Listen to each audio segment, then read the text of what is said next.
बिमला नाम की एक गरीब कुम्हारन घड़े बनाकर बाजार में बेचती थी। बिमला नियम से सुबह जल्दी उठकर भगवान शिव की पूजा करती और उसके बाद ही घड़े बनाती। पहले बिमला का पति शंभू ही घड़े बेचने जाता था, पर एक दिन शंभू जब घर लौट रहा था तो एक गाड़ी से टकराकर उसे चोट आ गई। उसके बाद से शंभू घर पर ही था, इसलिए शंभू की पत्नी बिमला ही अब घड़े बेचने जाने लगी।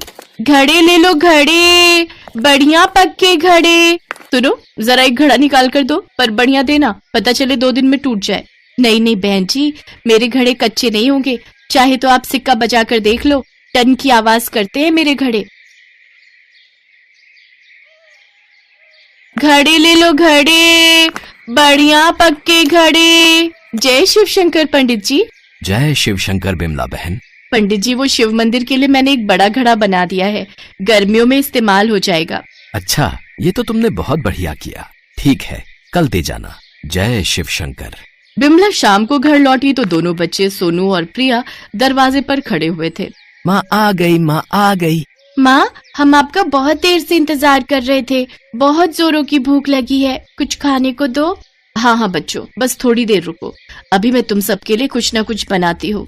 बिमला, ये बड़ा घड़ा किसी ऑर्डर पर तैयार किया है क्या?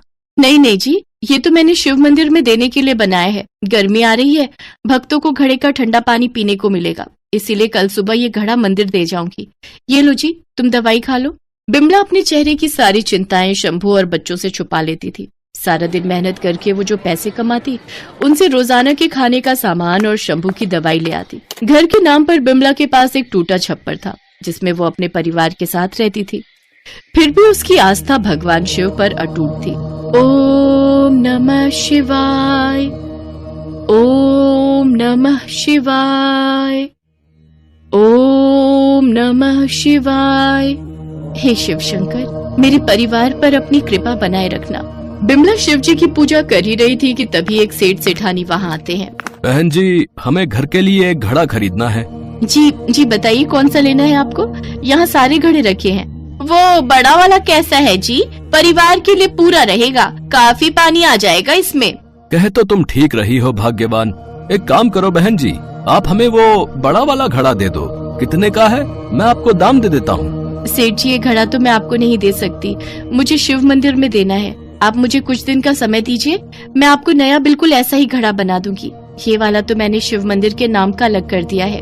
अरे कल किसने देखा है बहन जी, मैं आपको इसके आज और अभी मुंह मांगे दाम दूंगा।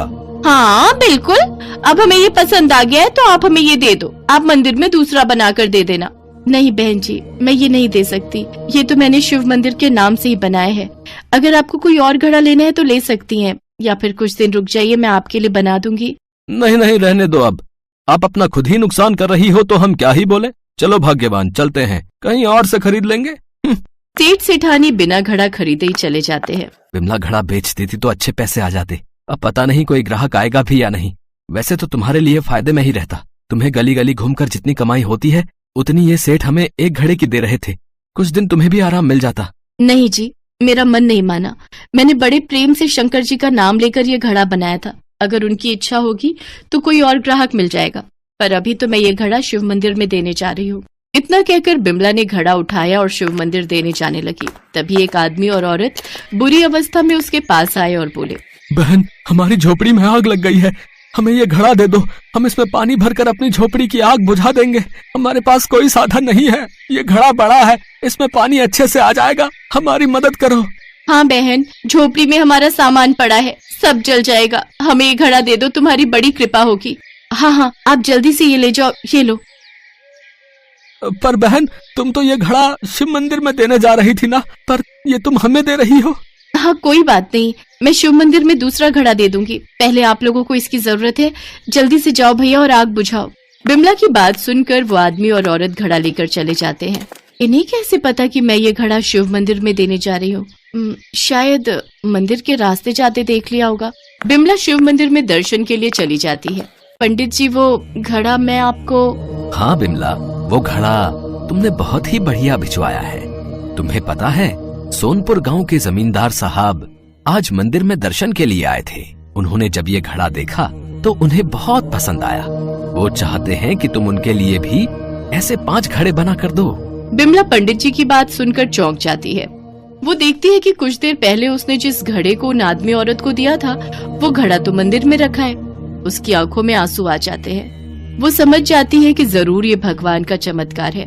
वो पंडित जी को सारी बात बताती है। बिमला बहन, तुम्हारे तो भाग्य खुल गए। तुम्हें साक्षात महादेव और माता पार्वती के दर्शन हुए। लगता है वे तुम्हारी परीक्षा लेने आए थे। भगवान भोलेनाथ बहुत दयालु हैं। वो तुम्हारी भक्ति से प्रसन्न हुए और देखो, तुम्हारे हाथों का बना हुआ घड़ा आज मंदिर में उपयोग हो रहा है। खुश रहो, सदा खुश रहो। और अब भोलेनाथ की कृपा से देखो, तुम्हें ग्राहक भी मिल गए हैं। अब ऐसे नए घड़े बनाने की तैयारी करो।